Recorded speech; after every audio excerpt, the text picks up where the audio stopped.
Pemulihan ekonomi Indonesia cukup gemilang meski pandemi masih belum usai. Kini Indonesia masuk dalam daftar negara yang pulih secara ekonomi dan kembali ke level sebelum pandemi. Indonesia telah setara dengan Amerika Serikat, Singapura, Korea Selatan, hingga China. Pemulihan ini dianggap sudah sampai pada level sebelum pandemi terjadi, diukur oleh Indeks Produk Domestik Bruto Real. Indonesia sukses mengakhiri resesi pada kuartal 2 tahun 2021 dengan capaian di atas 7%. Sementara realisasi pertumbuhan ekonomi Indonesia pada 2021 adalah 3,69%. Sementara itu, deretan negara masuk dalam kondisi yang masih belum pulih atau belum kembali ke situasi sebelum pandemi. Di antaranya Filipina, Meksiko, Inggris, Malaysia, hingga Prancis. Kepala Pusat Kebijakan Ekonomi Makro Badan Kebijakan Fiskal Kementerian Keuangan Abdurrahman menyatakan masih banyak negara yang pertumbuhan ekonominya berada di bawah level pra-pandemi.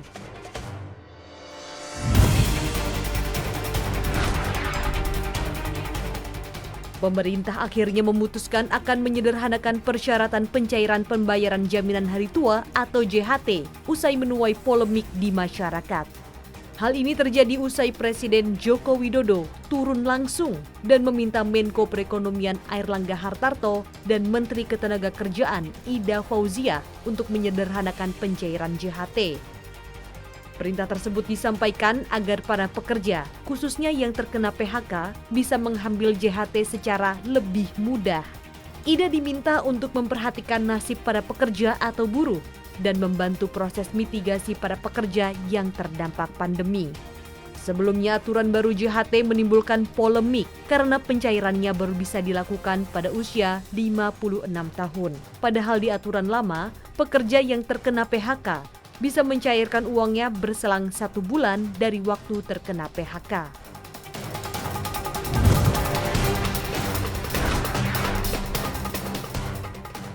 Indeks harga saham gabungan bergerak melemah sepanjang perdagangan hari ini. Ditutup pada level 6.861, pelemahannya 0,59%. Secara intraday, IHSG juga sempat melemah hingga lebih dari 1%. Pelemahan ini membuat indeks semakin menjauhi level psikologis baru pada level 7.000.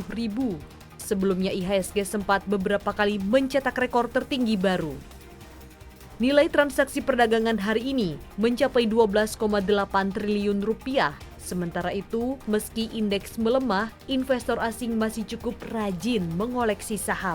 Tercatat aksi net buy asing di pasar reguler mencapai 727 miliar rupiah. Sejumlah saham menjadi buruan asing, di antaranya Bank Jago, Elang Mahkota Teknologi, Bank Rakyat Indonesia, Harum Energi, dan Vale Indonesia.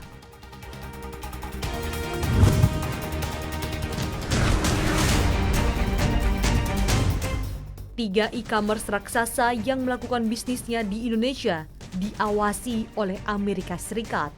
Tokopedia, Bukalapak, dan Shopee masuk dalam daftar Notorious Market yang dikeluarkan oleh Perwakilan Dagang Amerika Serikat atau United States Trade Representative.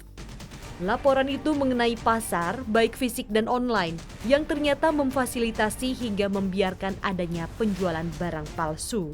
Selain itu, mereka juga dituding mengambil keuntungan dari pembajakan atau pemalsuan tersebut. Masih dalam laporan yang sama, Tokopedia disebut memiliki tingkat serta volume penjualan barang palsu yang tinggi dari baju, kosmetik, dan aksesoris. Bukan hanya itu, pembajakan buku dan materi berbahasa Inggris turut mendominasi. Adapun sebagian besar produk bermerek pada Bukalapak disebut tidak asli dan secara terbuka dilabeli replika produk bermerek. Platform itu juga dikhawatirkan kurang proaktif dalam proses pemalsuan hingga penghapusan yang dinilai lambat. Namun Bukalapak dinilai membuat peningkatan dalam sistem anti pemalsuan. Sementara pada Shopee, dilaporkan memiliki tingkat pemalsuan yang sangat tinggi di semua platform, kecuali yang beroperasi di Taiwan. Prosedur pemberitahuan dan penghapusan Shopee disebut memberatkan, terdesentralisasi, tidak efektif, serta lambat.